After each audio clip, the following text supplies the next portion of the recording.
प्रकृति ने हर जीव में एक भाव भरा है ताकि वो निश्चल ना रहे, कुछ न कुछ कर्म करता रहे, और वो भाव है भूख।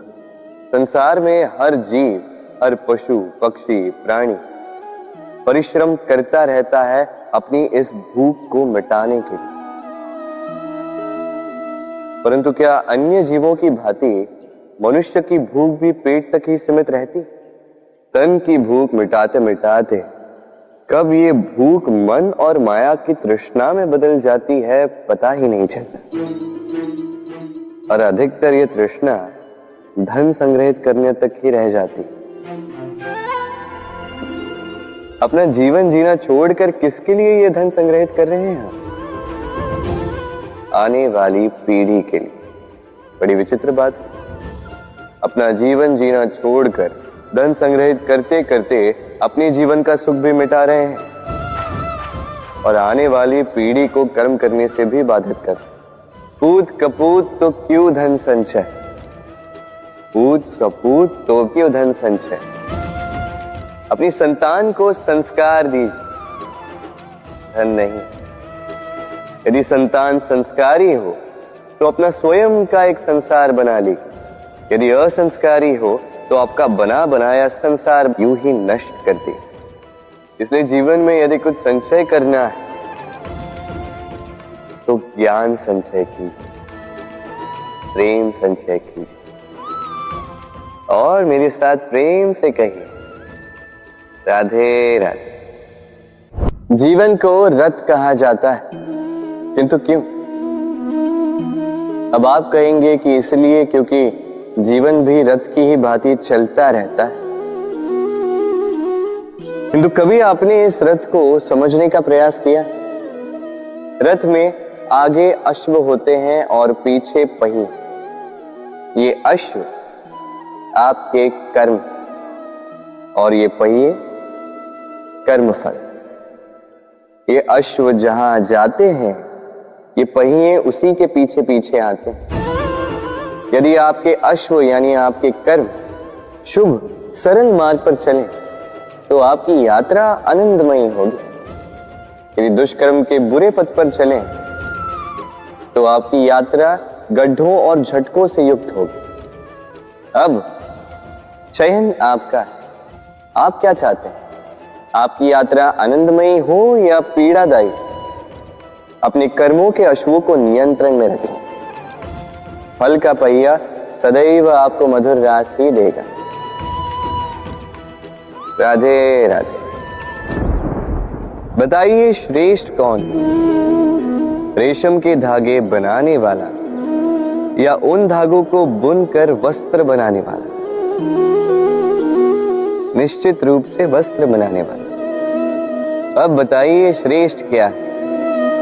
माटी को पूरे तट पर बिखेर कर रख देने वाली बाढ़ या उस माटी को समेट कर उसी से एक मूर्ति बनाने वाला मूर्ति का? निश्चित रूप से मूर्ति का। अब बताइए श्रेष्ठ कौन है? देवताओं और दानवों का वो दल जिन्हें अमृत प्राप्ति के लिए इस संसार में हलाहल फैला दिया, या वो महादेव जिन्होंने इस हलाहल को सूक्ष्म करके अपने कंठ में समाहित कर लिया? निश्चित रूप से महादेव श्रेष्ठ। इसी प्रकार संसार में छोटी छोटी बातों को बड़ा करने वाले श्रेष्ठ नहीं होते, क्योंकि छोटी छोटी नोकझोंकों को द्वंद्व में परिवर्तित करना बड़ा ही सरल है। किंतु श्रेष्ठ सदैव वो होता है जो बड़े से बड़े युद्ध को समझौता बनाकर समाप्त कर दे। राधे राधे। संसार में सबसे कठिन कार्य क्या है? कोई कहेगा पर्वत पर चढ़ना, कोई कहेगा तैरना, कोई कहेगा उड़ना। किंतु क्या ये वास्तव में कठिन है? असल में देखा जाए तो बस ये थोड़े भिन्न है। जो कर्म हमारे लिए करना थोड़े भिन्न हो हम उसे कठिन समझ लेते, जैसे तैरने की कला भिन्न है।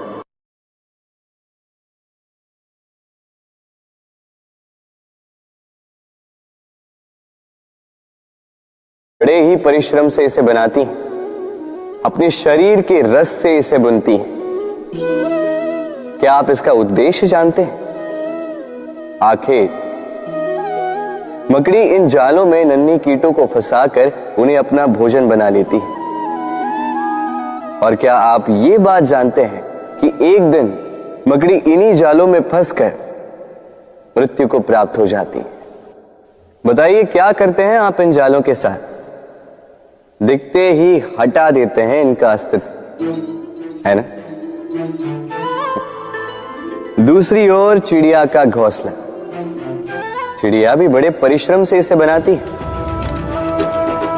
किंतु यदि चिड़िया इसे छोड़कर चली भी जाए, उसके पश्चात भी लोग इसका विनाश नहीं करते। कारण क्या? कारण यह है कि इसका निर्माण जीवन के संचयन के लिए किया गया था, आखेट के लिए नहीं। स्मरण रखिएगा, जीवन में आपका परिश्रम कितना भी अधिक हो, यदि आपका लक्ष्य शुभ ना हो तो आपको भी विनाश पाना ही होगा। तो सृजन करते रहिए और मगन होकर कहें राधे राधे।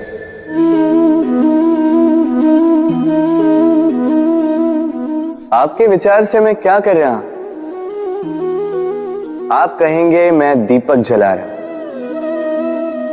सही, किंतु प्रश्न ये उठता है कि क्या मैंने आपसे कहा कि ये दीपक है? नहीं। क्या इस दीपक ने स्वयं अपना परिचय आपको दिया? नहीं। फिर आपने कैसे जाना कि ये दीपक है? उत्तर है प्रकाश, जो स्वयं जल कर अंधकार में संसार को राह दिखाए, वो दीपक है। जो निराशा में आशा की ज्योत दिखाए, वो दीपक है। दूसरी ओर सर्प है, जो दिखे नहीं, बस फुफकार दे तो लोग भयभीत हो जाते हैं। अर्थात व्यक्ति का परिचय उसके कर्मों से मिलता है, इसलिए आपको ये बताने की आवश्यकता नहीं कि आप कौन हैं। ये आपके कर्म ही निश्चित करेंगे कि लोग आपसे दीपक समझकर प्रेम करेंगे या सर्प समझकर भयभीत रहेंगे। राधे राधे। समय कितना विचित्र होता है। समय हमारे साथ हो तो हम स्वयं को राजा मान लेते हैं। वही समय यदि विरुद्ध हो जाए तो रंक बनने में समय नहीं लगता।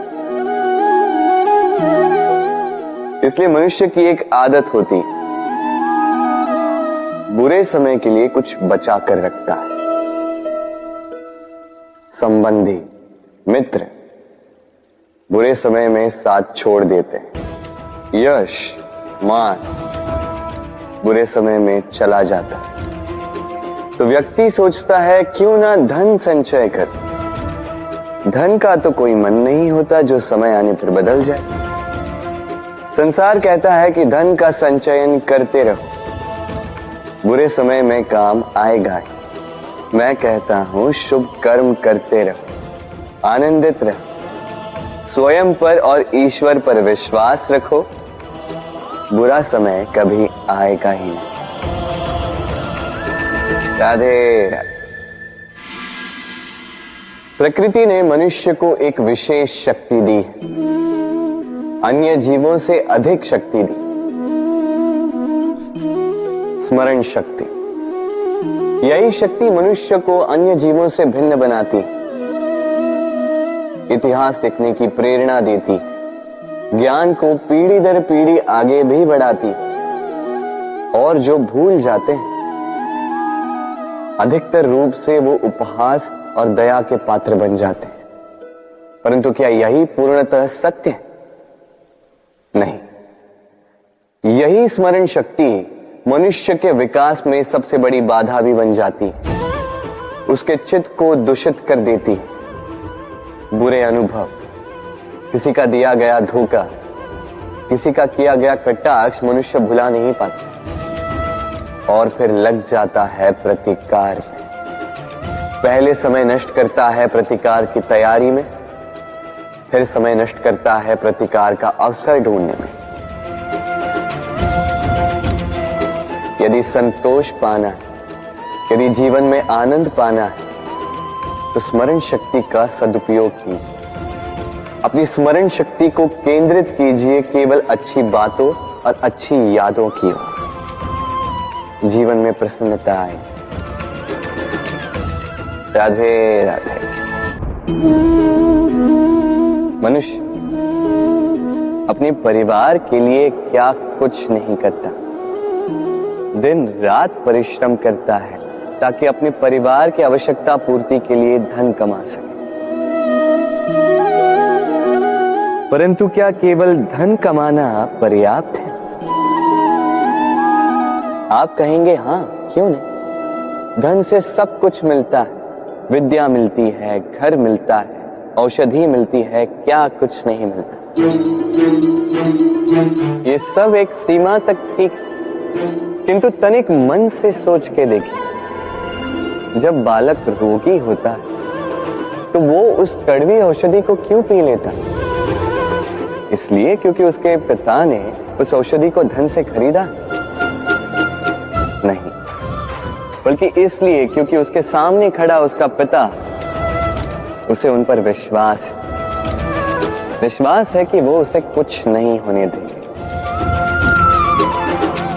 ये विश्वास, ये संस्कार, ये सीख कभी धन से नहीं मिलती। ये मिलती है उस समय से जो माता पिता ने अपने संतान के साथ बिताया। इसलिए जीवन में धन अवश्य कमाई, किंतु अपने परिवार को भी समय दीजिए, प्रसन्नता मिलेगी। राधे राधे। मुझे बताइए, इस दीवार को तोड़ने का क्या लाभ है? यदि किसी संबंध में संदेह घर कर लेता है तो आए दिन शत्रुता की स्थिति बनी रहती है। कल कोई और कारण बन सकता है इस दीवार के पुनः बनने का। तो क्या पुनः इस दीवार को बनाएंगे काका? संबंध की पवित्रता वैसी होनी चाहिए जैसे एक माता और संतान के प्रेम में होती है। निश्चल, निर्दोष, कि बात केवल रूठने मनाने तक ही सीमित रहे।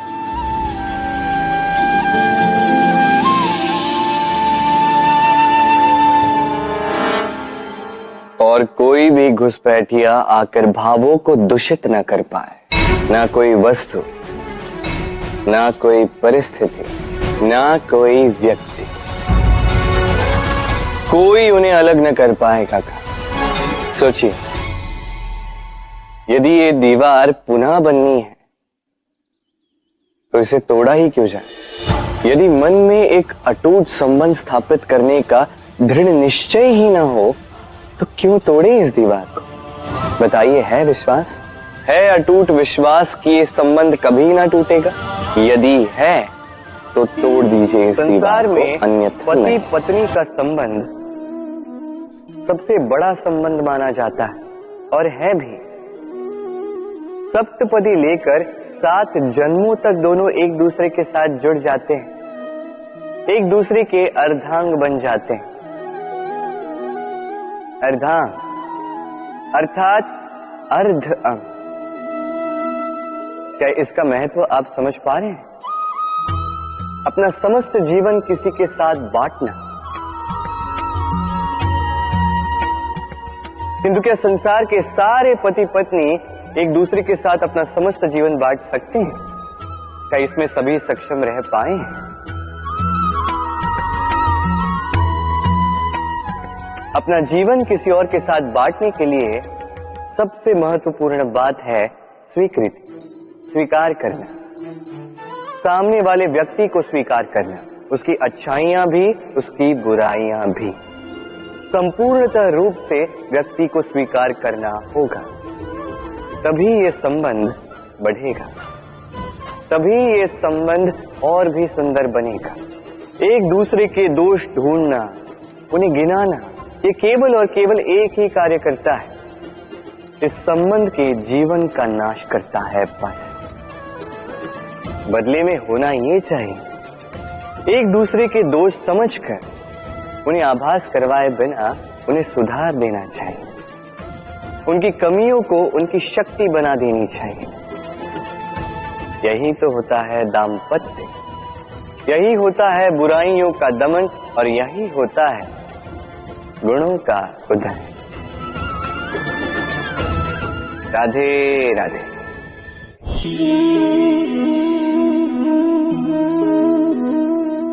कंकड़ इतना छोटा सा कि उंगली पर आ जाए, किंतु सोचिए यदि यही कंकड़ आंख में लग जाए तो कितनी बड़ी समस्या बन जाता है। अब सोचिए ये कंकड़ आपके मार्ग में है, आप पादुकाएं पहनकर बड़ी सरलता से आगे निकल जा सकते हैं, किंतु यदि यही कंकड़ आपके पांव और पादुकाओं के बीच फंस जाए तो आप ठीक से चल नहीं पाएंगे, भले ही वो मार्ग पुष्पों से भरा क्यों ना हो। अर्थात आप बाहर की समस्याओं से, उन चुनौतियों से लड़ सकते हैं, भीतर की नहीं। भीतर की समस्याओं से लड़ना अत्यंत कठिन होता है, इसलिए सर्वप्रथम आप भीतर से शक्तिशाली हो जाइए, भीतर से पूर्ण हो जाइए, फिर आप इस संसार के समस्त समस्याओं और चुनौतियों से लड़ सकते हैं, आप विजयी हो सकते हैं। राधे राधे। प्रेम, ये प्रेम इस संसार में किसे नहीं भाता, हर किसी ने प्रेम का अनुभव किया ही, हर कोई जानता है ये प्रेम कितना सुंदर है, क्यों ना? ये प्रेम भाव इस संसार में सबसे शक्तिशाली भाव है। अब हर शक्ति के साथ आते हैं कुछ उत्तरदायित्व। अब जैसे ही ये उत्तरदायित्व हमारे जीवन में आते हैं, हम सर्वप्रथम प्रेम को भूल जाते हैं, फिर हमें ये प्रेम ये बोझ लगने लगता है। किंतु इस संसार का सत्य तो यही, हर प्रसन्नता के साथ उत्तरदायित्व आएंगे जिसका पालन हमें करना ही होगा। अब यदि मैं आपको उदाहरण दूं, आपके बगीचे में आप चाहते हैं कि एक सुंदर सा पुष्पों से भरा हुआ वृक्ष आए, तो सर्वप्रथम उसके लिए आपको जल और धूप का आयोजन करना होगा, उसके जड़ों पर दीमक ना लगे ये आपको सुनिश्चित करना होगा, उसके आसपास उगी खरपतवार वो आपको हटानी होगी, उसी के पश्चात तो आपके उस बगीचे में वो सुंदर पुष्पों से भरा वृक्ष आएगा। क्यों? इसी प्रकार होता है प्रेम भी। सर्वप्रथम आपको इसमें समर्पण का खाद जल डालना होगा, अविश्वास और संदेह इसकी खरपतवार आपको हटानी होगी, और विश्वास की ये जड़ें कभी ना दुर्बल पड़े ये आपको सुनिश्चित करना होगा। उसी के पश्चात प्रेम का वास्तविक सुख आप अनुभव कर पाएंगे। राधे राधे। प्रेम, प्रेम क्या है सभी जानते हैं। सामान्य रूप से ये प्रेम आकर्षण से प्रारंभ होता है और इसमें कुछ भी बुरा नहीं है। महत्वपूर्ण बात यह है कि इस प्रेम का लक्ष्य क्या है, जिससे आपने प्रेम किया उसे पा लेना या ना पाने के कारण स्वयं को विचलित कर इस संसार से मुख मोड़ लेना। यदि कोई इन दोनों विकल्पों में से कोई एक चुनता है तो आपको बता दो, ये दोनों ही प्रेम का अंत है। प्रेम का असली अर्थ है समर्पण, संपूर्ण निस्वार्थ समर्पण। ऐसा प्रेम जिसमें जिनसे आपने प्रेम किया उसको पाने की प्रसन्नता आपका लक्ष्य नहीं है, जिनसे आपने प्रेम किया उसे प्रसन्न करना आपका लक्ष्य हो। ये प्रेम ईश्वर है, किंतु यदि इस प्रेम में पूर्णतः समर्पित नहीं होंगे तो इस प्रेम में एक आकार नहीं हो पाओगे। किंतु यदि इस प्रेम में स्वयं को पूर्णतः समर्पित कर दिया तो समझो इसी प्रेम में आप ईश्वर पाओगे। राधे राधे। सम्मान, संबंध दोनों एक दूसरे के साथ ऐसे जुड़े हैं जैसे दीपक और बाती। ना कोई कम है ना कोई अधिक, दोनों का अधिकार समान होना चाहिए। जैसे पति पत्नी का संबंध। अब इसमें पति का अर्थ स्वामी नहीं, साथी। उसका कर्तव्य है साथ देना, आदेश देना नहीं। और ये संबंध सहकार से बनता है, अधिकार से नहीं। हाथ बढ़ाने से बढ़ता है, उंगली उठाने से नहीं। यदि इस संबंध में एक दूसरे का मान रखोगे, एक दूसरे का सम्मान करोगे, तभी ये संबंध बढ़ेगा, तभी ये संबंध अभिमान योग्य बनेगा। राधे राधे। सूर्य की किरणें कितनी दिव्य होती हैं ना। प्रतीत ही नहीं होता कि ये सूर्य रात्र भर अंधकार से जूझ रहा था। ये सूर्य प्रतिदिन उदित होता है, ये भुलाकर कि पिछली सांझ में ये डूब गया था।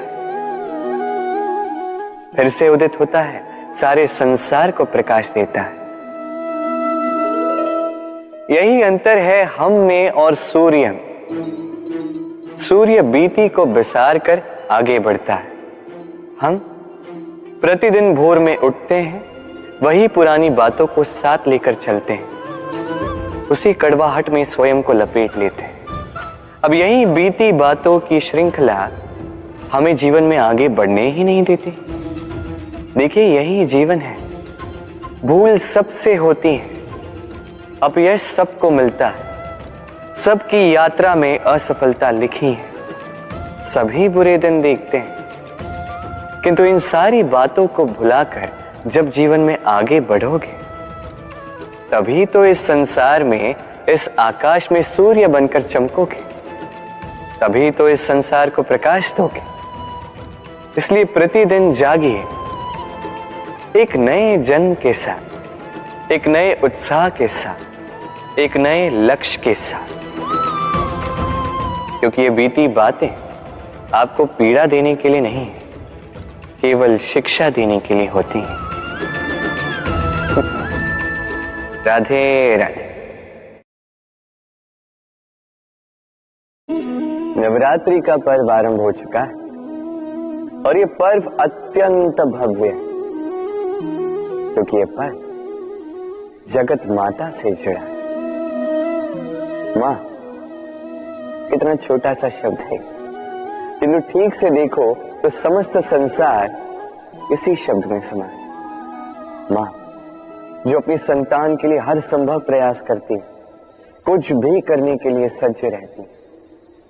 मां जिसका सबसे बड़ा गुण निश्चलता, मन में ना कोई पूर्वाग्रह, ना कोई भेदभाव, ना कोई छल कपट, और इतनी भोली होती है मां। संतान भले ही झूठा रो दे, मां को लगता है कि कदाचित वास्तव में भूख लगी होगी। मां चाहे जन्म देने वाली हो, चाहे पालने वाली, स्वर्ग, ये स्वर्ग हमें मां के चरणों के नीचे ही प्राप्त होता है। इसी मां को हमारा शत शत प्रणाम। राधे। सहनशीलता मां का दूसरा सबसे बड़ा गुण। कहते हैं कि धरती से अधिक सहनशील और कोई नहीं। उसे खोदने के पश्चात भी धरती हमें फसल देती है, किंतु मां, ये मां धरती से कम सहनशील नहीं। तनिक सोचिए, 9 माह तक संतान को अपनी कोख में रखना, क्या ये सहनशीलता कोई पुरुष दिखा सकता? क्या ये सहनशीलता कोई पिता दिखा सकता है? स्त्री में शील भले, सहनशीलता की परिभाषा उसे मां बनने के पश्चात प्राप्त होती है। स्वयं का अस्तित्व भुलाकर संतान का अस्तित्व बनाती है। शिशु की लात खाकर भी आनंद से उसे दूध पिलाती है। ये होती है मां। और इसी मां जननी को हमारा शत शत प्रणाम। राधे राधे। मां का एक और सबसे महान गुण, स्वयं को ढालने की अद्भुत शक्ति। जिस प्रकार एक मां स्वयं को ढाल सकती है और कोई नहीं कर सकता। मां एक महानदी की भांति है जिसकी ऊर्जा असीमित है किंतु अहंकार बिल्कुल नहीं। जिस प्रकार एक नदी ढलान के अनुरूप मुड़ जाती है, उसी प्रकार एक मां अपनी संतान के अनुरूप ढल जाती है, चाहे जैसी भी परिस्थिति हो। उसके सोने के समय के अनुरूप स्वयं का सोना, उसके जागने के समय के अनुरूप स्वयं का जगना। संतान की इच्छा का भोजन वो स्वयं का मनपसंद भोजन बना लेती है। ये मां का आंचल ही तो है जो धूप में छाप बनकर आता है, जो शीत में कंबल बनकर आता है। मां ऐसी होती है कि संतान की निद्रा ना टूटे, इसलिए एक करवट सोने का अभ्यास कर लेती है। और इतना स्वयं को केवल वही ढाल सकती है जो संतान की ढाल बन सकती है। इसी मां को हमारा शत शत नमन। राधे राधे। मां के दो और सबसे महान गुण, साहस और संबल। साहस ये कि वो अपने संतान के लिए कुछ भी कर सकती, और संबल ये कि वो अपनी संतान को कभी टूटने बिखरने नहीं देगी। तनिक सोचिए, जब भी आपको चोट लगती है, चीख से पूर्व मां का नाम मुख में क्यों आता है? तनिक सोचिए, जब आपको बल की आवश्यकता होती है, साहस की आवश्यकता होती है, आगे आप अपना मार्ग देख रहे हैं जो अत्यंत कठिन प्रतीत हो रहा है, तब मुख से मां की ही शपथ क्यों निकलती? क्योंकि मां ही है जो हमें साहस देती है, मां ही है जो हमें सहारा देती है। मां जानती है कैसे हमारी उंगली पकड़ के हमें चलना सिखाना है। मां ये भी जानती है कि कैसे कान पकड़ के हमें उचित मार्ग पर लाना है। इसी साहसी मां को हमारा शत शत नमन। राधे राधे। कभी आपने सुना है हिरणी सिंह से बचने के स्थान पर उससे जाके लड़ पड़ी? हिरणी ने सिंह पर आक्रमण कर दिया। कभी सुना है? कभी नहीं। किंतु ऐसा हो सकता है, ऐसा होता भी है, और ये होता तब है जब हिरणी के शावक संकट में हो। जब उन्हें सिंह से प्राणों का संकट हो, तब हिरणी भी आके सिंह से लड़ पड़ती है, उससे भिड़ पड़ती है, क्योंकि वो मां है और मां अपनी संतान के लिए कुछ भी कर सकती है।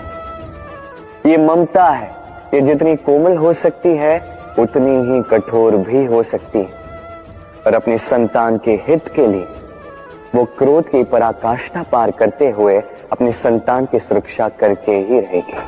और इसीलिए तो मां संतान के जीवन की सबसे बड़ी ढाल कहलाती है।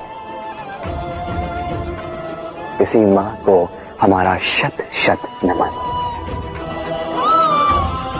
राधे राधे। करुणा, करुणा वो भाव है जिससे संसार के सारे भाव जन्म लेते हैं, और ये समस्त संसार ये मां से जन्म लेता है। मां वो व्यक्ति है जो करुणा का सागर है। संतान को देखकर ही समझ जाती है कि उसकी विडंबना क्या है, उसकी आवश्यकता क्या है। संतान के नेत्रों में यदि अश्रु दिखे, वो देखकर ही समझ जाती है कि उसके शरीर के कौन से भाग में उसे चोट लगी है। संतान के बिना कहे मां समझ जाती है कि आज भोजन में संतान क्या खाएगी। ये होती है मां। माँ करुणा का सबसे बड़ा रूप है। और आज के युग में मनुष्य जो है थोड़ा भी आगे क्यों ना निकल जाए, माँ को तो पीछे ही छोड़ देता, माँ को भूल ही जाता है। ये भूल आप कभी ना करें, कभी ना करें, क्योंकि माँ वो करुणा है जो यदि आपके जीवन से चली गई उसके पश्चात आप जीवन अवश्य जिएंगे,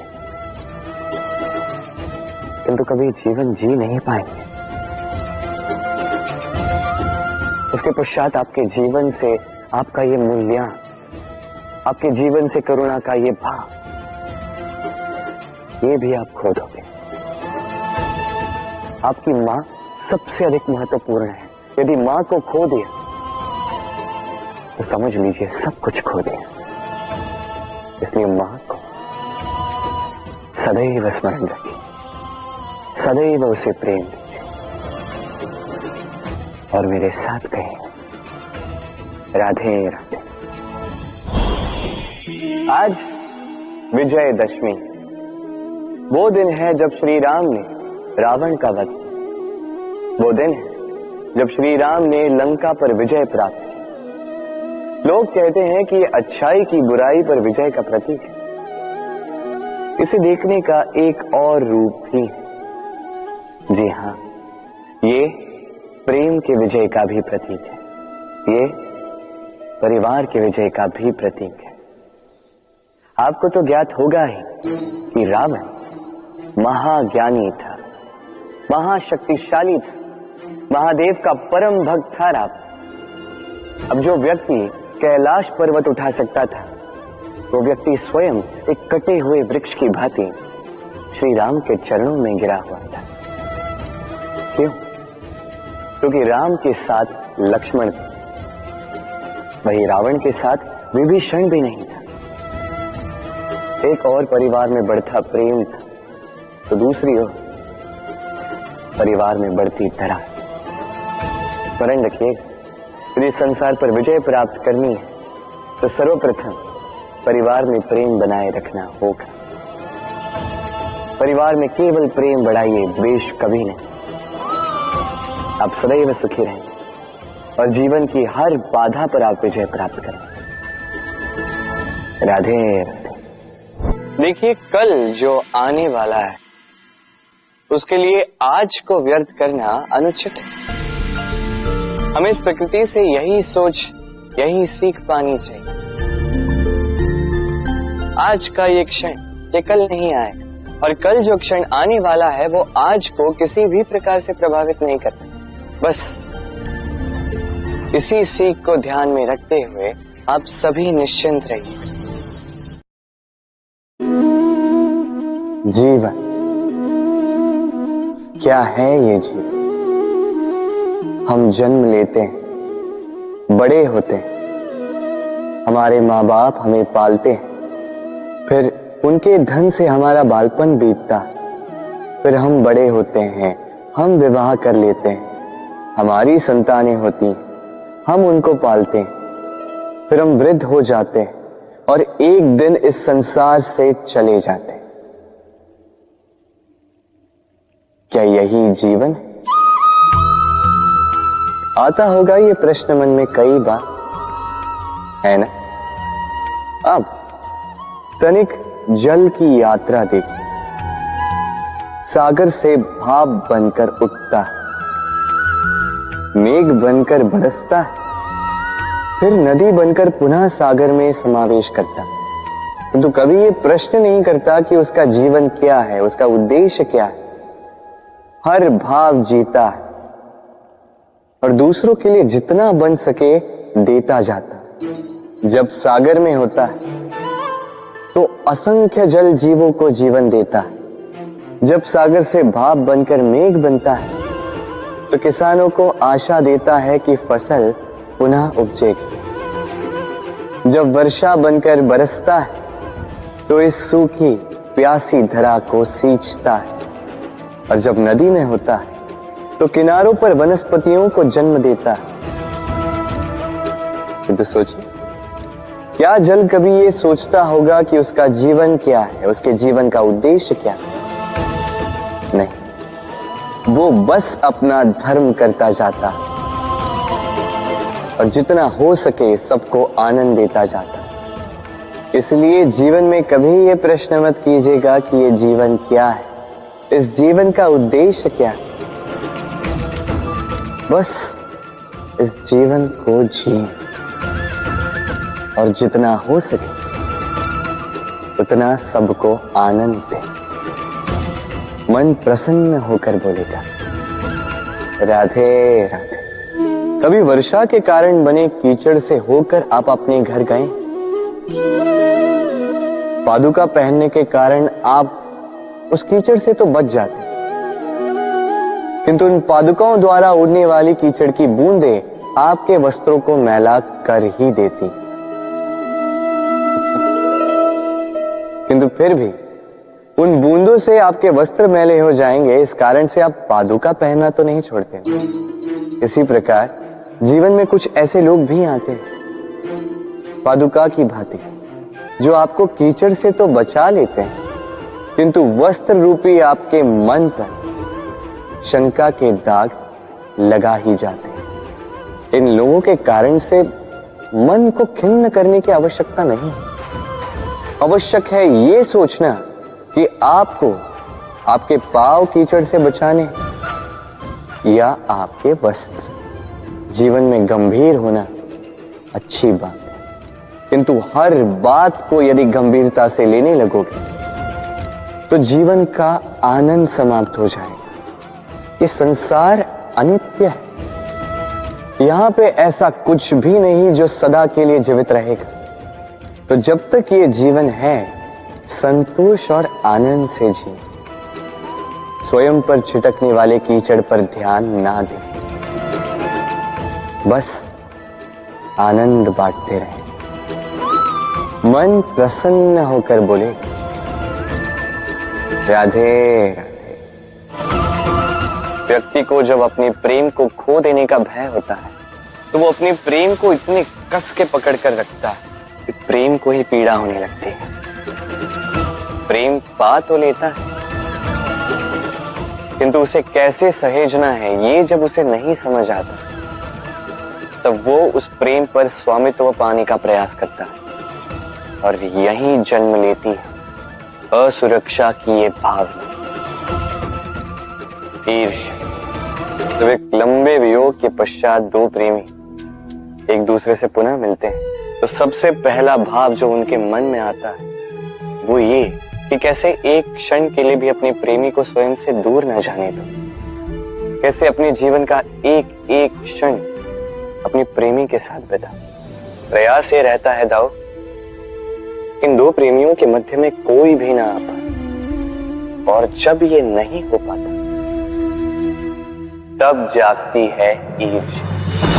परीक्षा एक ऐसी व्यवस्था जिससे मुझे, आपको, सबको कहीं ना कहीं दो चार होना ही पड़ता है। स्मरण कीजिए अपना बालपन। आप परीक्षा देने बैठे। अब कुछ बालक ऐसे होते हैं जो वर्ष भर परिश्रम करते हैं, पढ़ते हैं, मन से परीक्षा देते हैं। कुछ बालक ऐसे होते हैं जो अपने आसपास बैठे बालकों की नकल करते हैं और परीक्षा में उत्तीर्ण भी हो जाते हैं। बुरा लगता है ये सोचकर कि कोई बिना किसी परिश्रम के परीक्षा में उत्तीर्ण कैसे हो सकता। किंतु स्मरण रखिएगा, जो नकल करते हैं वो परीक्षा में उत्तीर्ण हो सकते हैं, सफल नहीं, क्योंकि वो नकल करते हैं बिना प्रश्न को समझे, बिना उत्तर का तरीका निकाले। यही हमारे साथ भी होता है। हम हमारे जीवन में दूसरों को देखते हैं, उनकी नकल करते हैं, उनकी भांति बनने का प्रयास करते हैं, किंतु ना हमारे जीवन में सफलता आती है ना आनंद आता है। क्यों? क्योंकि हम एक विशेष बात भूल जाते हैं कि प्रत्येक मनुष्य का व्यक्तित्व भिन्न होता है। आप दूसरों की नकल करके अपना जीवन व्यतीत कर सकते हैं, किंतु यदि अपने जीवन में सफलता लानी, यदि अपने जीवन में आनंद लाना है, तो स्मरण रखिए, स्वयं के प्रश्नों का उत्तर जीवन में स्वयं को ही खोजना होगा। राधे राधे। मनुष्य को जब सफलता मिलती है, तब उसमें जागता है अहंकार, और ऐसे में मनुष्य अक्सर एक बात भूल जाता है, झुकना। सोचता है कि मैं किसी के समक्ष क्यों झुकूं? और ऐसा इसलिए होता है क्योंकि मनुष्य एक महत्वपूर्ण बात भूल जाता है। इस संसार में, इस जीवन में उसने जो भी प्राप्त किया है, झुककर प्राप्त किया। बालपन में चलना सीखा तो इस धरा पर झुककर, गिरकर। बड़ों का आशीष लिया तो झुककर। किसान को फसल काटने के लिए झुकना पड़ता, कुएं से पानी निकालने के लिए पात्र को झुकना पड़ता है। भगवान से आशीर्वाद प्राप्त करने के लिए उनके समक्ष झुकना पड़ता है। आंधियों में वृक्ष सुरक्षित कैसे रहते? झुककर। सम्मान कैसे पाया जाता है? झुककर। किसी के समक्ष झुकने का अर्थ स्वयं का आत्मसम्मान खो देना नहीं होता। उसका अर्थ होता है विनम्रता। हम मनुष्य हैं और इस आकाश की ऊंचाइयों तक पहुंचने के लिए हमें किसी पक्षी की भांति पंखों की आवश्यकता नहीं। बस जितना झुकेंगे उतना ही ऊपर उठेंगे। राधे राधे। आप इस संसार में ऐसे कई लोगों को जानते होंगे जिन्हें आप स्वार्थी मानते हैं, जो आवश्यकता पड़ने पर ही आपको स्मरण करते हैं, अन्यथा वर्षों तक कहीं दिखाई भी नहीं देते। किंतु जैसे ही उनकी आपके सहायता की आवश्यकता पड़ती है, हाथ जोड़कर आपके सामने सज्ज रहते। बड़ा क्रोध आता है ना इनको, मन खिन्न हो जाता, मन से ये स्वर निकलता है कि इस व्यक्ति की सहायता ना करें। किंतु आप ऐसा कभी मत कीजिए। आप सोचेंगे क्यों कह रहा हूं मैं ऐसा? स्मरण रखिएगा, दीपक का स्मरण व्यक्ति केवल तभी करता है जब अंधकार गहरा हो जाता है। उसे स्वार्थी मानकर स्वयं व्याकुल ना हो, स्वयं को दीपक मानकर आनंदित होइए। भाग्यवान समझिए खुद को कि किसी को आवश्यकता पड़ने पर आपकी याद आए कि आप इस संसार में किसी की सहायता करने योग्य हैं। इस जीवन में किसी के स्वार्थी होने से स्वयं का दृष्टिकोण न बदले। बस ये दृष्टि रखिए,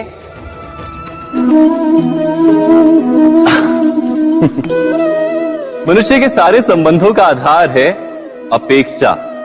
पति कैसा हो जो मेरा जीवन सुख और सुविधा से भर दे, पत्नी कैसी हो जो सदैव मेरे प्रति समर्पित रहे, संतान कैसी हो जो मेरी सेवा करे, मेरा आदेश माने।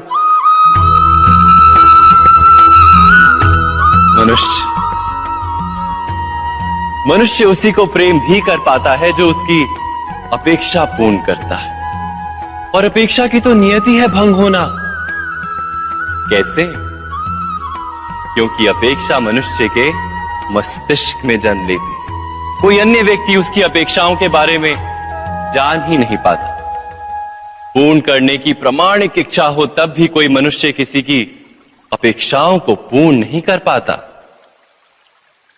और वहां से जन्म लेता है संघर्ष। सारे संबंध संघर्ष में परिवर्तित हो जाते।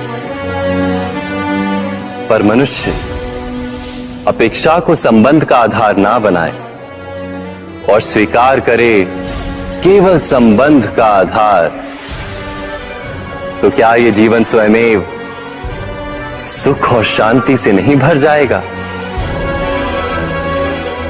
स्वयं विचार कीजिएगा।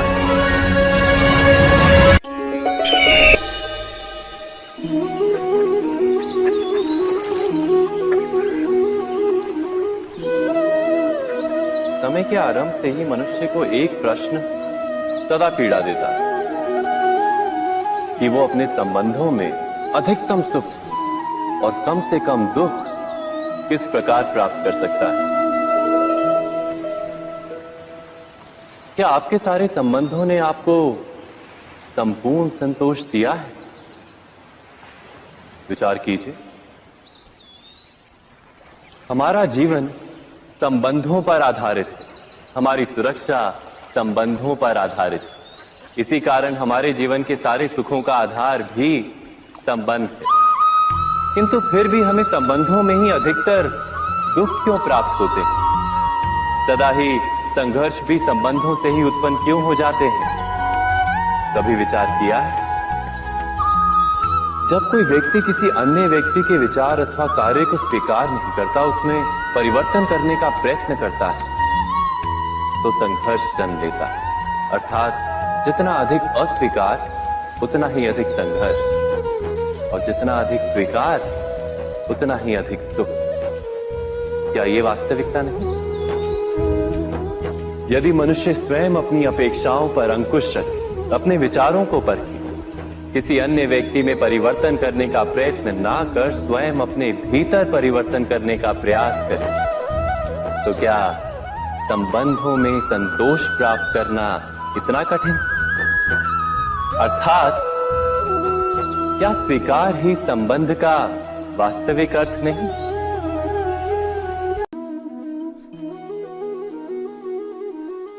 जगत में प्रत्येक व्यक्ति को किसी ना किसी प्रकार की निर्बलता अवश्य होती है। जैसे कोई बहुत तेजी से दौड़ नहीं पाता तो कोई अधिक भार नहीं उठा पाता, कोई असाध्य रोग से पीड़ित रहता है तो कोई पढ़े हुए पाठों को स्मरण में नहीं रख पाता। ऐसे अनेकों उदाहरण और भी हैं। क्या आप किसी ऐसे व्यक्ति को जानते हैं जिसे सब कुछ प्राप्त हो और हम जीवन की उस एक निर्बलता को जीवन का केंद्र मानकर जीते हैं? इस कारणवश हृदय में दुख और असंतोष रहता है सदा। निर्बलता मनुष्य को जन्म से अथवा संजोग से प्राप्त होती है, किंतु उस निर्बलता को मनुष्य का मन अपनी मर्यादा बना लेता है। किंतु कुछ व्यक्ति ऐसे भी होते हैं जो अपने पुरुषार्थ और श्रम से उस निर्बलता को पराजित कर देते हैं। क्या भेद है उनमें और अन्य लोगों में? क्या आपने कभी विचार किया है? सरल सा उत्तर है इसका। जो व्यक्ति निर्बलता से पराजित नहीं होता, जो पुरुषार्थ करने का साहस रखता है हृदय में, वो निर्बलता को पार कर जाता है। अर्थात निर्बलता अवश्य ईश्वर देता है, किंतु मर्यादा मनुष्य का मन ही निर्मित करता है। स्वयं विचार कीजिए।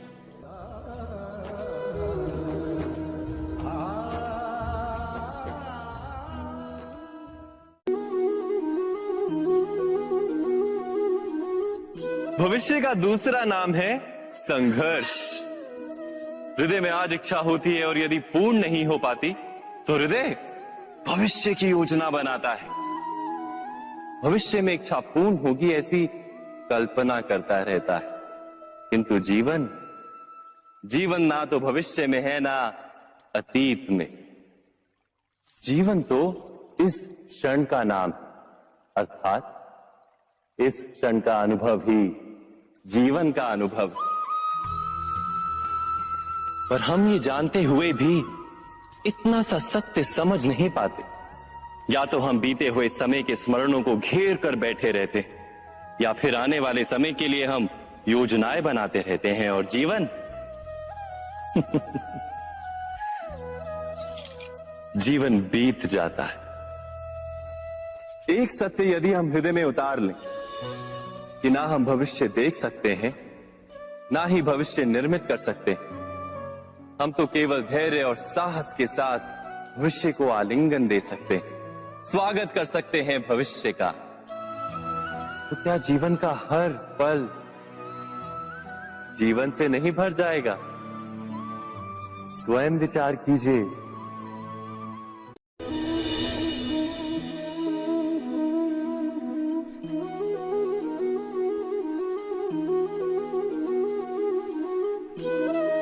ज्ञान प्राप्ति सदा ही समर्पण से होती है, यह हम सब जानते हैं।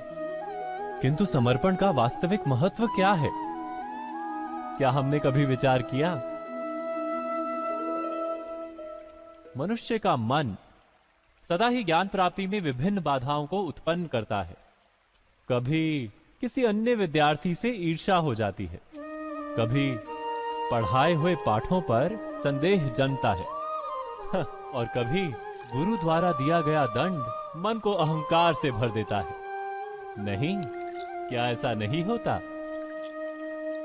न जाने कैसे कैसे विचार मन को भटकाते हैं और मन की इसी अयोग्य स्थिति के कारण हम ज्ञान प्राप्त नहीं कर पाते।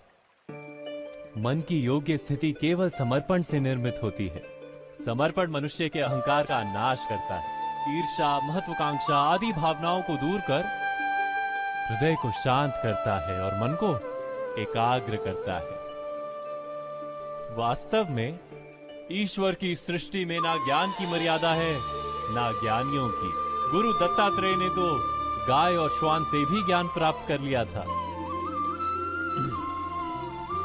अर्थात विषय ब्रह्म ज्ञान का हो या जीवन के ज्ञान का या गुरुकुल में प्राप्त होने वाले ज्ञान का, उसकी प्राप्ति के लिए गुरु से अधिक महत्व है उस गुरु के प्रति हमारा समर्पण। क्या यह सत्य नहीं?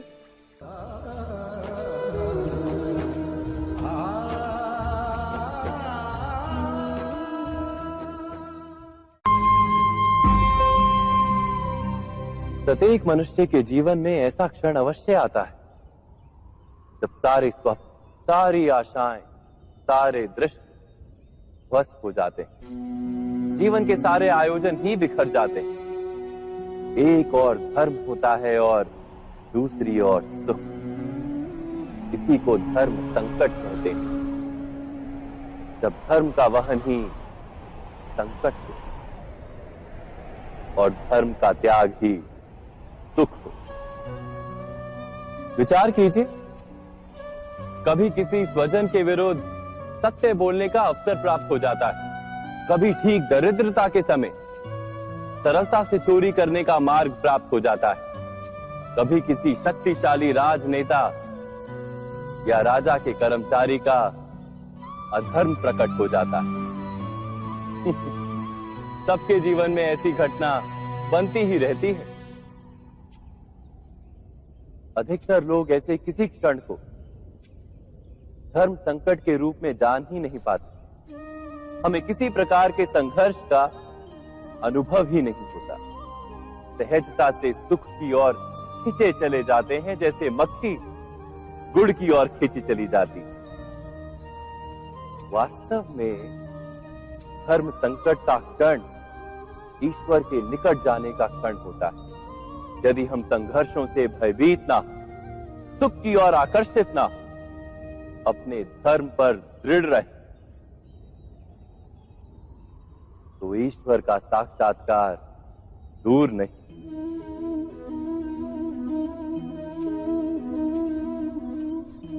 पवन से युद्ध करने वाला पत्ता यदि पेड़ से गिरता है तो भी आकाश की ओर उठता है। पवन से झुकने वाली घास वहीं भूमि पर रह जाती है। अर्थात धर्म संकट से यदि हम संकट को ही टाल दें तो सुख तो मिलता है, जीवन बढ़ता है, किंतु क्या चरित्र नहीं टूटता? क्या आत्मा दरिद्र नहीं हो जाती? क्या ईश्वर से अंतर नहीं हो जाता?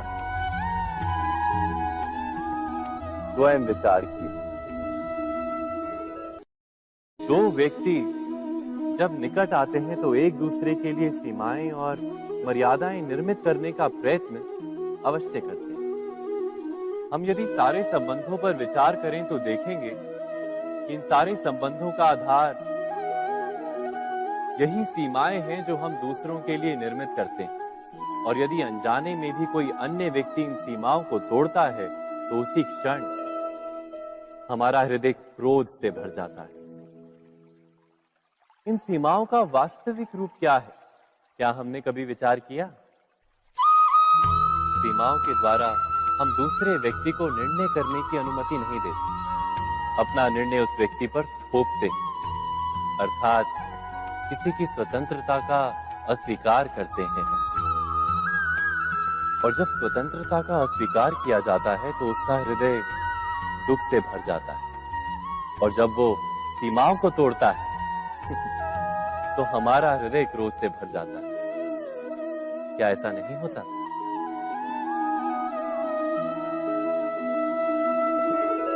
पर यदि एक दूसरे की स्वतंत्रता का सम्मान किया जाए तो किसी मर्यादाओं या सीमाओं की आवश्यकता ही नहीं होती।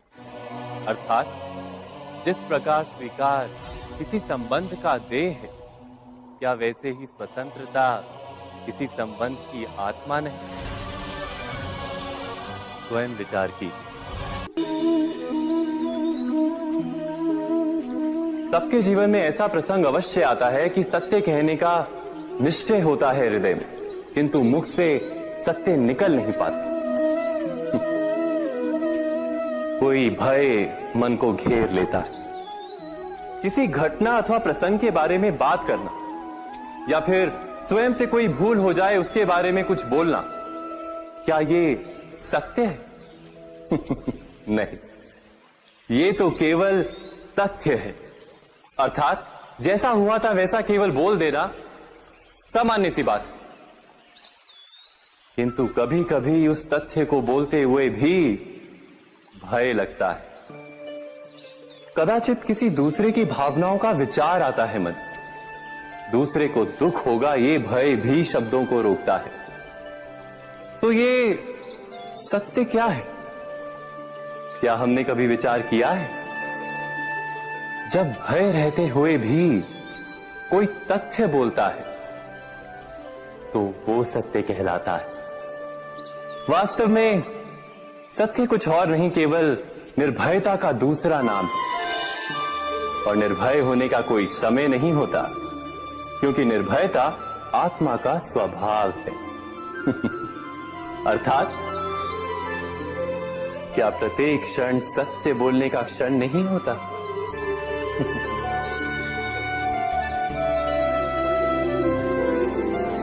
स्वयं विचार कीजिए।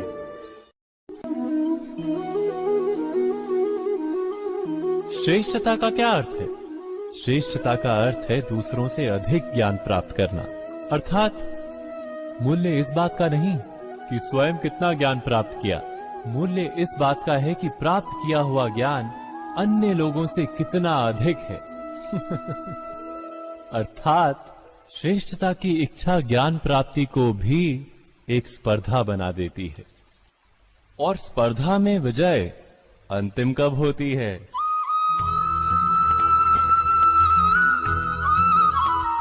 कुछ समय के लिए तो श्रेष्ठ बना जा सकता है, किंतु सदा के लिए कोई श्रेष्ठ नहीं रह पाता। फिर वही असंतोष, पीड़ा और संघर्ष जन्म लेता है। किंतु श्रेष्ठ बनने के बदले यदि उत्तम बनने का प्रयत्न करें तो क्या होगा?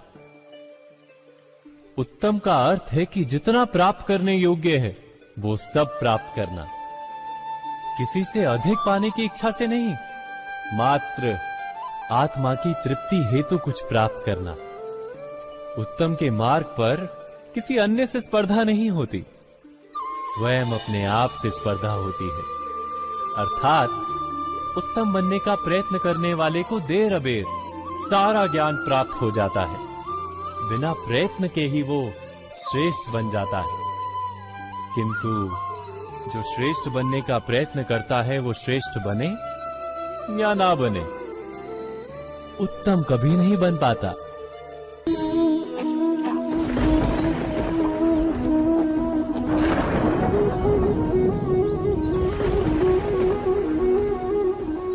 सपनों और पूर्वाभासों के आधार पर हम भविष्य के सुख दुख की कल्पना करते हैं। भविष्य के दुख का कारण दूर करने के लिए हम आज योजना बनाते हैं। किंतु कल के संकट को आज निर्मूल करने से हमें लाभ मिलता है या हानि पहुंचती है, ये प्रश्न हम कभी नहीं करते।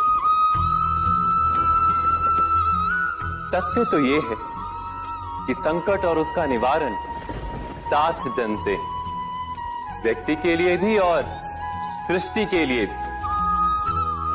नहीं, आप अपने भूतकाल का स्मरण कीजिए, इतिहास को देखिए, आप तुरंत ही ये जान पाएंगे कि जब जब संकट आता है तब तब उसका निवारण करने वाली शक्ति भी जन्म लेती है।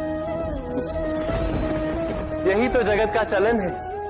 वस्तुतः संकट ही शक्ति के जन्म का कारण है। प्रत्येक व्यक्ति जब संकट से निकलता है तो एक पद आगे बढ़ा होता है, अधिक चमकता है, आत्मविश्वास से अधिक भरा होता है, न केवल अपने लिए अपितु विश्व के लिए भी। क्या ये सत्य नहीं? वास्तव में संकट का जन्म है एक अवसर का जन्म, अपने आप को बदलने का, अपने विचारों को ऊंचाई पर करने का अवसर, अपनी आत्मा को बलवान और ज्ञान मंडित बनाने का अवसर। जो ये कर पाता है उसे कोई संकट नहीं होता, किंतु जो ये नहीं कर पाता वो तो स्वयं एक संकट है विश्व के लिए। विचार कीजिए। राधे राधे।